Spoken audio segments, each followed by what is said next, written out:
Think about the last time you sat down to play a game of Monopoly with your family or, your friends. I want you to really put yourself back in that room. Oh, this is bringing back memories already. Right. Just think about that specific moment when the polite smiles just sort of started to fade. Maybe it was around hour 3, the snacks are gone, the lighting in the living room suddenly feels, I don't know, a little too harsh. Yep.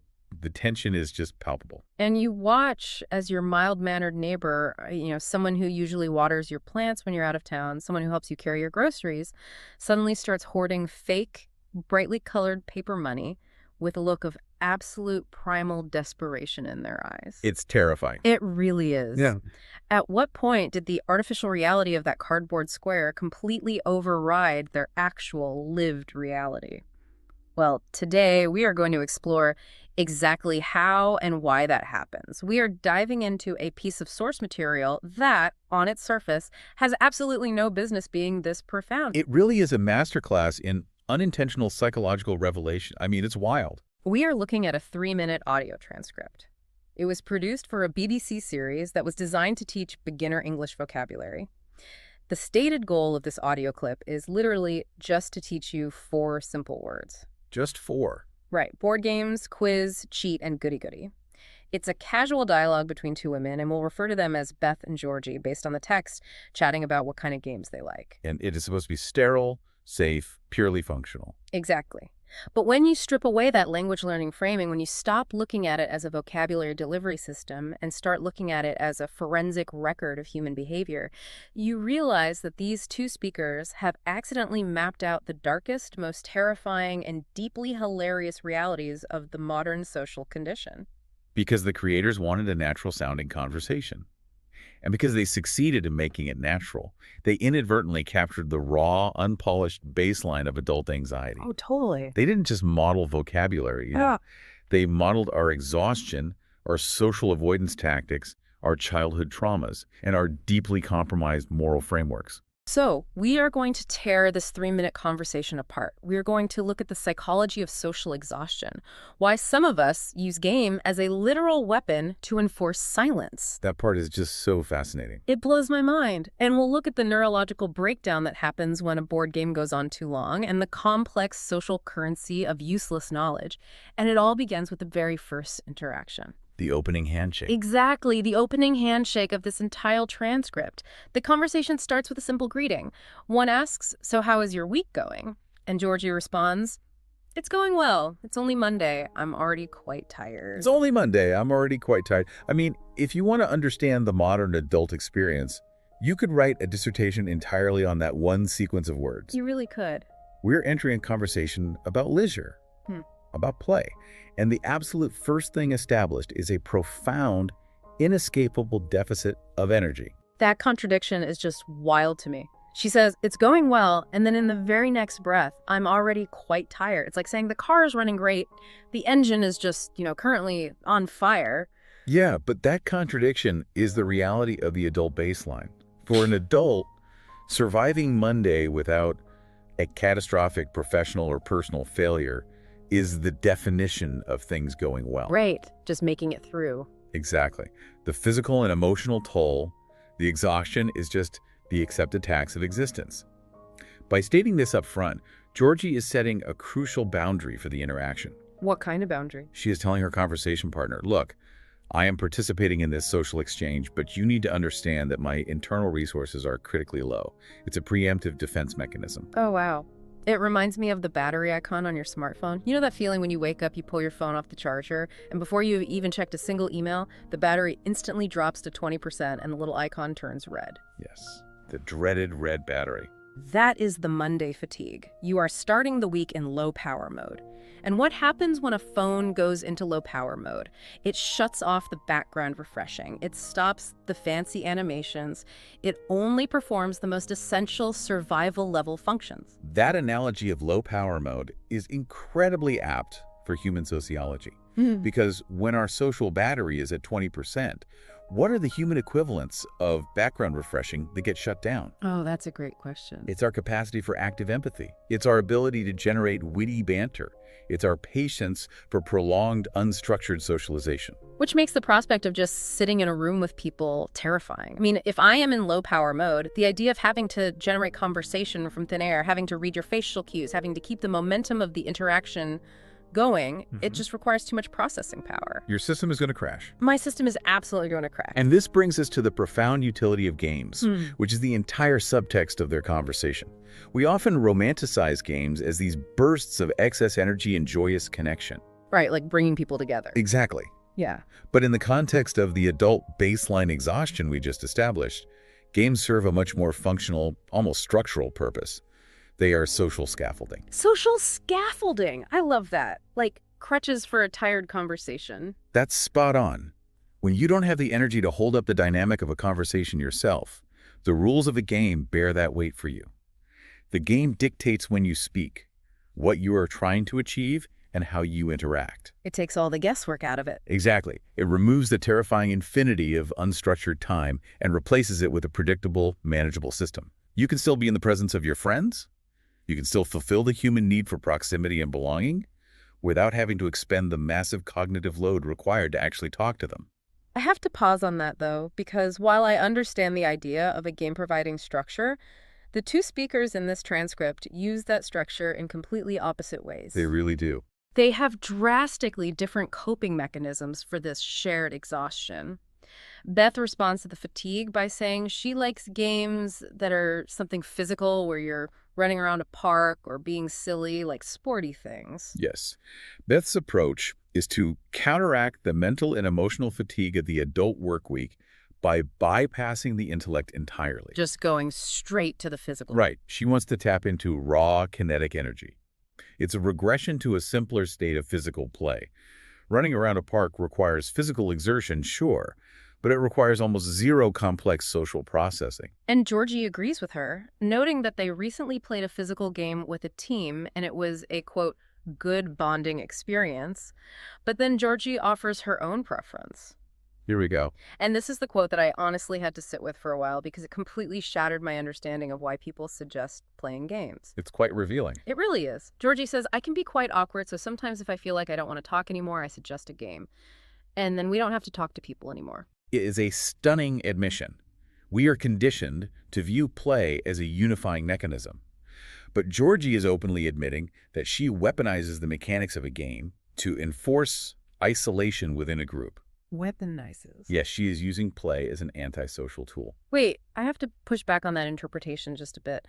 A game of cards fundamentally requires other people.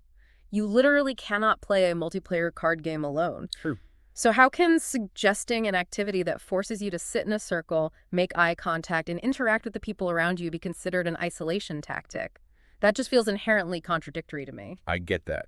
It seems contradictory until you look at the mechanics of the specific environment she is trying to escape. Yeah. She mentions playing these games in a pub. Okay, right. Think about the sensory and social demands of a crowded pub. There is loud music, there are overlapping conversations, and there is an intense unspoken pressure to be verbally engaging. Yeah, you have to shout just to be heard. Exactly.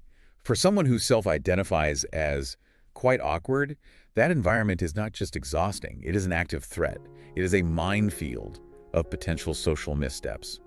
So the unstructured conversation is the actual threat. Yes. When you pull out a deck of cards and initiate a game, you are not inviting deeper connection. You are imposing a rigid, non-negotiable script onto the group. Oh, I see. The rules of the card game state. You may only speak when it is your turn. You may only speak about the mechanics of the game.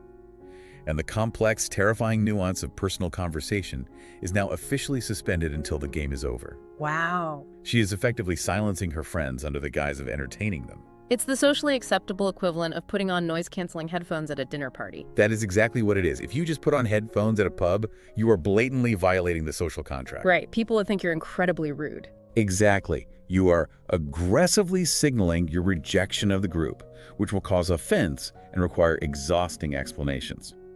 But if you deal a hand of cards, you appear to be the catalyst for group engagement. You look like the fun one. You get all the social credit for organizing an activity, while secretly achieving your true goal, which is shutting down the terrifying necessity of small talk. That is incredibly dark, but also painfully relatable. I want you, the listener, to think about this the next time you are out at a loud, crowded venue, your energy is flagging, and someone enthusiastically slaps a deck of cards down on the sticky table. It really makes you wonder. Are they genuinely trying to connect with you? Or has their social battery just hit zero and they are desperately trying to build a fortress of rules to hide behind because they simply cannot bear to ask you how your week is going one more time? What makes this psychological tension so compelling in the transcript is how forcefully Beth rejects this strategy. She really does. Beth wants nothing to do with Georgie's social fortress. Beth says, if it's something to do with the hearts and the diamonds, no. I just think I'd rather have a conversation and just talk to my friends. Beth is the extrovert who thrives in the exact chaos that Georgie is trying to control. But Beth doesn't hate all card games. She specifically outlines the mechanics she does enjoy. Right, the fast-paced one. Yeah, she says she likes games where you've got 5 seconds, like name 3 modes of transport. Those kind of like talking fun, laughing games. This contrast is vital. Let's look at the mechanism of the game Beth prefers. A 5-second countdown timer. The demand for immediate, rapid-fire verbalization. What is happening neurologically in that moment? Sounds stressful, honestly. It is. A sudden countdown timer artificially triggers the brain's fight-or-flight response. It creates a micro spike of stress and floods the system with a tiny dose of adrenaline. But why does that lead to laughing? I mean, if I trigger your fight-or-flight response in the real world, you don't start giggling. You either run away or you punch me. Because of the context of physical safety. When the brain registers the spike of adrenaline from the 5-second timer, it briefly panics. Okay. But almost instantaneously, the higher reasoning centers of the brain scan the environment, recognize that you are sitting safely in a pub with your friends, and realize there is no actual physical threat. Ah, so it realizes it's a false alarm. Exactly. The brain has to process that unspent adrenaline, and it does so by converting the panic into laughter. It's the exact same neurological mechanism that makes roller coasters fun. That makes so much sense. The physiological symptoms of terror are reinterpreted as euphoria because the safety harness is secure. So Beth is using the exact same medium, a deck of cards, to achieve a completely opposite psychological goal. Georgie wants to use the cards as a sedative to slow the heart rate and enforce silence. Yes. And Beth wants to use the cards as a defibrillator, shocking the group's collective nervous system to force them to wake up and laugh. Precisely. Georgie wants to avoid the unpredictability of conversation. Beth wants to inject conversation with adrenaline to make it even more unpredictable. So we have Georgie using games to hide, and Beth using fast-paced games to create chaotic joy. But what happens when a game doesn't allow you to hide and doesn't offer quick bursts of adrenaline, but instead traps you in a slow, methodical simulation where you are forced to systematically destroy the people you care about? Ah, yes. Which brings us to Beth's childhood Monopoly experience. This is where the transcript pivots from mild social anxiety to outright psychological trauma. Totally. Beth is explaining why she hates slow, methodical board games, and she attributes it entirely to a, quote, bad experience as a child. A very diplomatic way of putting it. Very. She describes a scenario that sounds less like a leisure activity and more like a hostage situation. She says they went away with all of their neighbors and played a game of Monopoly that lasted for 5 hours. Let's dissect the environmental variables of this anecdote because they are a perfect recipe for interpersonal disaster. Let's do it. First, the setting. They went away on holiday. They are in an enclosed environment away from their normal routines. Second, the company. Their neighbors. That is a very specific type of relationship. I mean, neighbors are not necessarily your best friends. They are people you have a geographical obligation to be polite to. Exactly. You wave across the driveway when you take out the trash. You make small talk about the weather. The social facade you maintain with a neighbor is incredibly rigid and fundamentally superficial. And now you are trapped in a house with them for days. The polite social facade is already under immense pressure, simply due to the forced proximity of the holiday. And into this fragile ecosystem, they introduce Monopoly. The ultimate destroyer of relationships. A game that, by its very design, requires a massive time commitment. They claim it lasted 5 hours. Now, they laugh and acknowledge it might not have literally been 5 hours, but this subjective psychological experience of that duration is what matters. 5 hours of watching your resources slowly drain away. And what is the consequence of this? The transcript lays it out brutally. Beth says people get really aggressive and competitive. They think the game is their real life and they get so angry and people lose friendships. This is the core mechanism we need to understand. The collapse of reality. The collapse of reality. Yes. How does an artificial environment, a flat piece of cardboard, some plastic houses, and brightly colored paper trigger genuine real-world aggression that destroys actual relationships? Right, because if I take a piece of green plastic and tell you it's a house and then I take it away from you, you shouldn't care. You know it's plastic. You know you have a real house with a real mortgage waiting for you when the holiday is over. So why do people lose their minds over the plastic? It comes down to a concept in game studies called the magic circle. The magic circle. Yeah. When we sit down to play a game, we cross an invisible boundary into the magic circle. We agree to suspend the rules of the real world and adopt the rules of the game.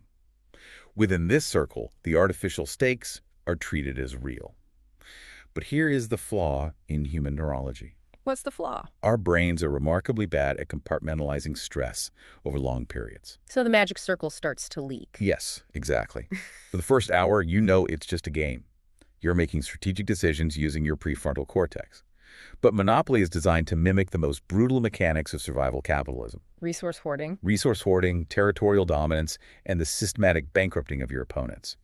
As the hours drag on, the continuous experience of loss, of having to pay rent, of seeing your wealth diminish while someone else's grows, begins to bypass the logical centers of the brain. It hits the primitive part of the brain. Exactly. It triggers the amygdala. That's the tiny, almond-shaped cluster deep in the brain that is responsible for processing fear, threat, and survival. After 3 or 4 hours of this intense simulation, your amygdala stops distinguishing between fake plastic loss and a real-world threat to your survival. So your body literally thinks it's dying. The physiological stress response, the elevated heart rate, the cortisol spike is completely real. The game has hacked your survival instincts. Yeah. You are no longer playing to win. Your brain believes you are playing to survive. And the transcript provides the most chilling evidence of this psychological hijack. Amidst this description of lost friendships, one of the speakers suddenly blurts out in imitation of the trauma. They yell, "That is my house!" Think about the primal possessiveness of that statement. That is my house. It is a roar of absolute territorial desperation. I want you, our listener, to picture the scene in that holiday cabin.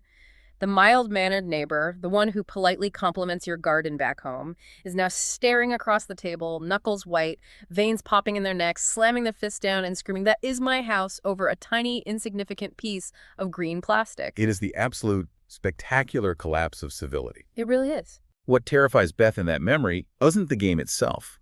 It is the sudden realization of how fragile the social contract actually is. Yeah, that we're all just pretending. Society operates on the fundamental assumption of mutual restraint.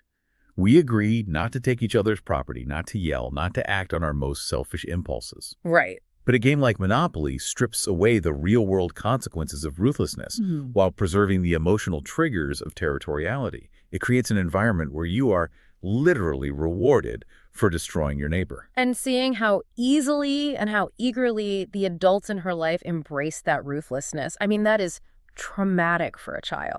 It forces you to wonder, is the polite neighbor the reality, or is the screaming, hoarding maniac the reality? That is the big question. And if a game is powerful enough to strip away that societal restraint, if it is powerful enough to make people willing to sacrifice actual decades-long friendships over a cardboard simulation, it naturally opens the door to the most complex ethical question in the transcript. Because if winning becomes tied to your neurological survival, what lines are you willing to cross to secure that win?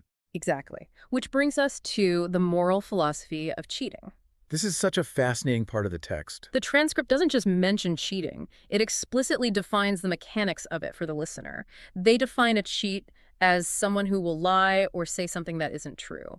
For example, you might pretend that you have something and actually you don't. Let's connect this back to the magic circle we just discussed. If the game is an alternate reality built on a foundation of mutually agreed upon rules, cheating is the ultimate transgression. It breaks the whole thing. It is an act of existential sabotage. The cheat is the person who secretly smuggles a weapon from the real world into the simulation. They break the matrix. They really do. They render the entire shared reality meaningless because they're operating outside the laws of physics of that universe. But look at how the speakers relate to their own history of this sabotage. Beth asks Georgie point blank, "Do you like cheating?" And Georgie gives this wonderfully honest confession. She says, "When I was a child, I liked to cheat." That confession perfectly aligns with developmental psychology. A child's moral framework, particularly in the context of play, is often entirely outcome-oriented. Because kids are essentially tiny, adorable sociopaths when they play games. Pretty much. They do not care about the integrity of the rules. They just want the dopamine hit of the victory. From the child's perspective, the objective of the game is simply to acquire the win. The mechanism by which the win is acquired is almost irrelevant. Right. Why do they want the win? Because winning provides status. It provides validation from peers or parents. It secures their position in the hierarchy. It makes sense. If the child realizes that hiding a card under the board or moving their piece in extra space guarantees that validation, their internal logic dictates that cheating is simply the most efficient strategy available. They're just optimizing. Exactly. The concept of fairness is an abstract construct that develops much later. The desire for the reward is innate. But then Georgie maps out her own moral evolution into adulthood. She explains why she doesn't cheat now. She says, because now it just feels dishonest. If I win a game, I want to win because I actually was good enough or did well enough to win. This marks the critical pivot from result-based satisfaction to merit-based satisfaction. As we mature, our core identity becomes deeply entangled with our competence. We need to know we earned it. We don't just want the external reward, we want the internal proof that we deserve the reward. Because an unearned victory feels terrible. I mean, if I cheat to beat you at a game and you congratulate me on my brilliant strategy, I don't feel pride. I feel a deep, creeping anxiety. Yes. I experience immediate imposter syndrome because I know that your praise is based on a complete fiction. Precisely. The adult mind recognizes that a stolen win is hollow. It doesn't validate your strategic superiority or your intelligence. It only validates your capacity for deception. And unless you are a pathological narcissist, being confronted with your own deceptiveness is an uncomfortable experience. Very uncomfortable. The modern adult goal, as Georgie articulates, isn't just to conquer the opponent. It is to conquer the system fairly, thereby proving one's own undeniable merit. But I want to dig into the specific label she applies to herself here because it is loaded with cultural baggage. When asked if she cheats now, she says no because she's too much of what we call a goody-goody, or someone who likes to follow the rules. The goody-goody. Yes. It is a fascinating linguistic choice. The educational transcript politely defines it as simply someone who likes following rules. But we all know that the term carries a much heavier, more complex subtext in real life. It is absolutely a pejorative term wrapped in the thinnest possible layer of a compliment. Right. Nobody proudly announces they are a goody-goody without a hint of self-deprecation. Calling someone a goody-goody implies a certain rigidity. It implies a lack of imagination, a lack of daring, and often a cloying sense of self-righteousness. Yes. The implication of the goody-goody label is that the person isn't following the rules out of a deeply held, principled moral conviction. Rather, they are following the rules out of a desperate, anxious need for external approval from authority figures. Or out of a fear of getting caught. Exactly. So when Georgie calls herself a goody-goody for not cheating, is she actually apologizing for not being brave enough to break the rules? That's a great point. This raises a huge question about how society views rule breakers. Do we, on some level, secretly admire the clever cheat? The rogue who looks at the rigid system and figures out a way to exploit it. Think about our cop culture. We love a heist movie. We absolutely love a heist movie where the protagonists outsmart the casino security. We root for the clever rule breaker because they represent freedom from the constraints that the rest of us goody-goodies are too afraid to challenge. We do admire audacity, and we admire the intellect required to successfully subvert a complex system. However, there is a crucial caveat to that admiration. What's the caveat? We only root for the cheat when the victim is a faceless institution, a casino, a massive corporation, a corrupt government. Right, Robin Hood stuff. Exactly. When the victim of the cheating is your friend, sitting across the dining room table, the charm of the rogue evaporates instantly. The context shifts from an act of rebellion to an act of personal betrayal. But let me present you with an ethical dilemma because I think the line between the rigid rule follower and the social pragmatist is blurrier than we like to admit. Okay, lay it on me. I want you, listening right now, To imagine this scenario, you are 3 hours into that agonizing 5-hour Monopoly nightmare with the screaming neighbors. No, no. The tension is unbearable, the polite facade is gone, everyone is exhausted, and out of the corner of your eye, you clearly see the loudest, most aggressive neighbor slip a fake $100 bill from the bank into their own pile. The quintessential parlor room dilemma. Exactly. You are the only one who saw it. What do? Do you adhere to the absolute integrity of the rules? Do you act as the goody-goody and call them out? Knowing what will happen. Knowing that doing so will instantly detonate the fragile peace, trigger another terrifying scream of "that is my house," and plunge the room into a bitter, endless argument. Poor. Or do you say absolutely nothing? Do you quietly let the cheat happen, knowing that letting them steal the money will hasten their victory and finally bring this miserable experience to an end?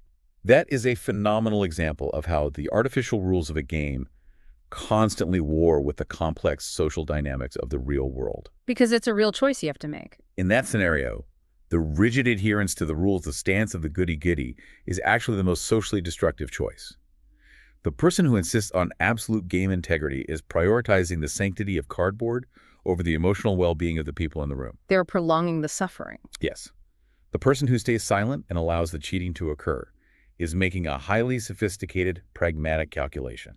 They are prioritizing social harmony, or at least the quickest path to conflict resolution over the artificial meritocracy of the game. They recognize that the magic circle has become toxic, and they're willing to let the integrity of the game be compromised in order to save the real-world evening. It perfectly highlights the friction between wanting that merit-based victory we talked about and just wanting to go to bed. Because, as we established in the very first breath of this transcript, it's only Monday and you are already quite tired. The exhaustion always wins in the end. It really does. Which serves as a brilliant transition to the final ecosystem explored in their conversation. We have seen how physical games are used to generate energy. We have seen how card games are weaponized as social shields to avoid conversation. Right. We have analyzed how board games become arenas for territorial trauma and complex moral testing. But what do we make of the final category they discuss? The pub quiz. Ah, the pub quiz. This is where the transcript moves from the mechanics of play into the realm of pure intellectual validation. For those unfamiliar, the speakers describe the basic setup. You go to a pub, there are lots of teams, and you answer questions with your team. The pub quiz is a fascinating cultural phenomenon because it is the ultimate fusion of socialization and intellectual dominance. Intellectual dominance, wow. It strips away the chaotic physical adrenaline of running around a park. It removes the cutthroat zero-sum resource hoarding of Monopoly, where my gain must equal your loss. Right. Instead, it creates an environment where cooperation within your specific tribe, your team, is rewarded through the public demonstration of knowledge. I always think of the pub quiz as a bizarre, inverted school exam. Think about the mechanics of a traditional exam in a classroom. You are isolated at a desk. Silence is strictly punitively enforced. Very austere. Extremely. If you look at your neighbor's paper, it is a moral failing and a punishable offense. You are entirely alone with your own knowledge. But a pub quiz takes that exact same core mechanic, answering arbitrary questions to prove what you know, and completely flips the environment on its head. It democratizes the exam process and coats it in dopamine. Yes. In the pub quiz, you are actively encouraged to consume alcohol and food while testing your intellect. You are encouraged to huddle physically close to your friends, urgently whispering theories and debating answers. The isolation of the classroom is replaced by the intense bonding of the pack. And the transcript provides this incredibly sharp window into why the specific format is so intoxicating. Georgie explains why she loves the pub quiz. She says, A, you're socializing with your friends in the pub, but I find it really satisfying when you get the questions right. Let's focus on that phrase. Really satisfying when you get the questions right. It sounds so casual. It sounds so mild, but it is an incredibly understated way of describing the intense, visceral rush of intellectual superiority. It is the ultimate ego stroke. It perfectly encapsulates how human enjoyment is intrinsically tied to feeling competent in front of our peers. The pub quiz operates on an entirely different economy than a board game. How so? Well, in Monopoly, the currency is fake, brightly colored money that everyone knows is worthless. But in a pub quiz, the currency is trivia, and this is where the alchemy happens. Okay, I'm with you. General knowledge, knowing the capital of an obscure landlocked country, or remembering the release year of a specific 1980s film, or knowing the scientific name for a tomato is often completely useless in the daily survival of modern life. It doesn't help you pay rent. It does not help you pay your mortgage or do your job. But within the highly specific, hyper-focused ecosystem of the pub quiz, that useless knowledge suddenly becomes the highest possible form of social currency. It transforms you. You walk into that pub as an exhausted accountant or a retired teacher, but the moment you remember who won the World Cup in 1998 when no one else at the table can, you become the hero of the tribe. You really do. You become the undisputed intellectual leader of your pack for that brief, shining moment. And the validation is intoxicating. In fact, it is so intoxicating that Georgie cannot help herself.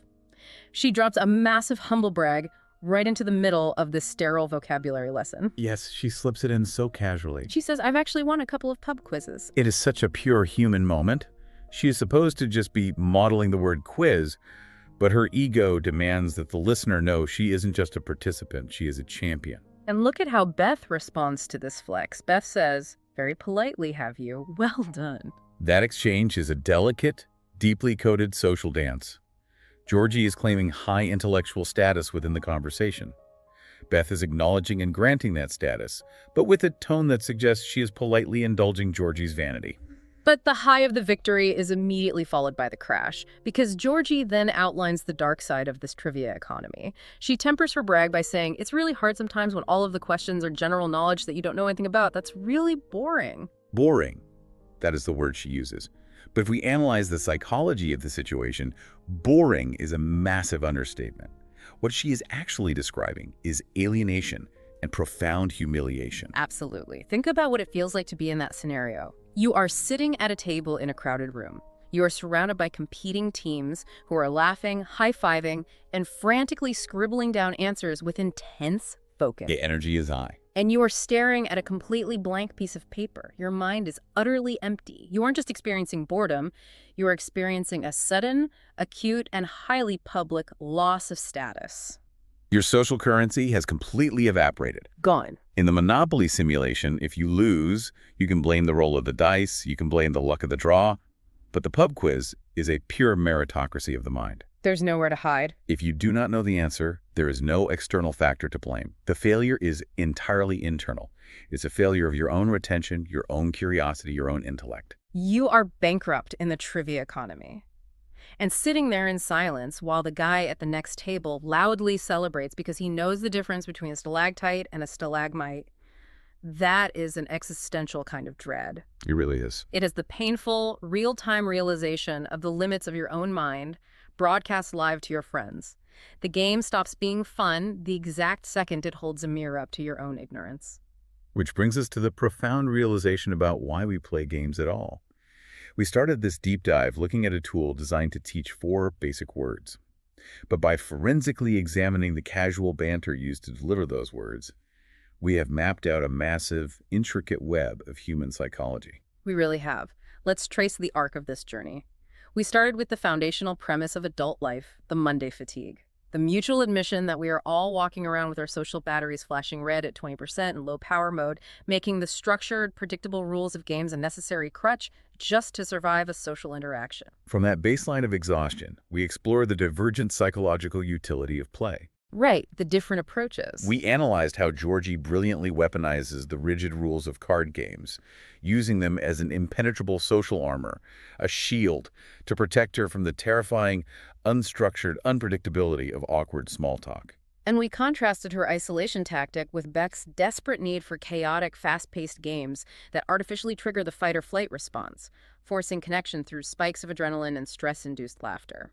Then we waded into the absolute wreckage of the Monopoly trauma. Oh, the holiday cabin. The 5-hour hostage situation.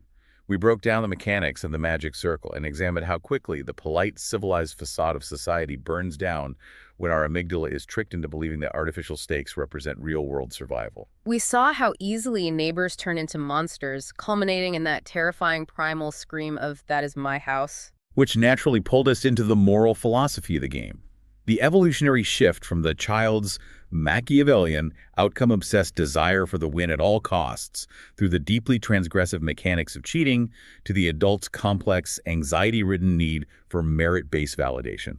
all while grappling with the societal baggage of the goody-goody and the ethical dilemma of knowing when to rigidly enforce the rules and when to pragmatically let a cheat slide just to save the evening. And finally, we arrived at the pub quiz. The trivia economy. The ultimate arena where completely useless trivia is transformed into the highest form of social currency.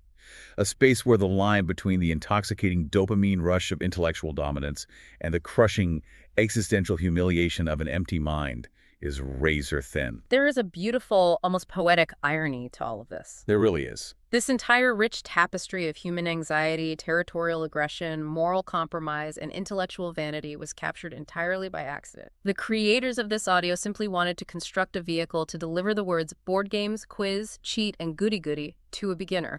Just 4 words. But it highlights a fundamental truth about human communication. It is impossible to create a truly sterile model of human language. Even when we try our hardest to be simple, to be polite, to keep things surface level, our profound complexities, our traumas, and our survival instincts inevitably bleed through the text. They're always there, just below the surface. Always. I want you to really reflect on this the next time you find yourself in these situations. Think about your own habits, your own triggers, your own coping mechanisms. The next time you sit down at a table, the drinks are poured, and someone eagerly brings out a brightly colored box or a freshly shuffled deck of cards. I want you to ask yourself, who are you in that dynamic? It's a great question to ask. Are you the awkward soul, completely depleted of energy, desperately seeking a fortress of rules to hide behind so you don't have to make conversation? Are you the fiercely competitive pragmatist, ready to let your neighbor cheat just so you can finally go to sleep? Or are you the terrifying neighbor? Exactly. Are you fully prepared to sacrifice a decade-long friendship and scream over a plastic hotel because your brain has convinced you it's a matter of life and death? We constantly engage in these microdramas. We sit around tables and roll dice, rarely acknowledging the heavy, ancient psychological machinery that is operating just beneath the surface of what we casually dismiss as a frivolous pastime. We often say that games are an escape from real life. We tell ourselves that play is a way to step out of the messiness, the stress, and the exhaustion of the real world. But based on the staggering amount of human truth we've just unpacked from a simple 3-minute chat, I have to wonder. What's that? When you strip away the polite small talk, when you add the pressure of competition, and when you lay down a set of arbitrary rules that everyone must obey, are we actually stepping out of reality?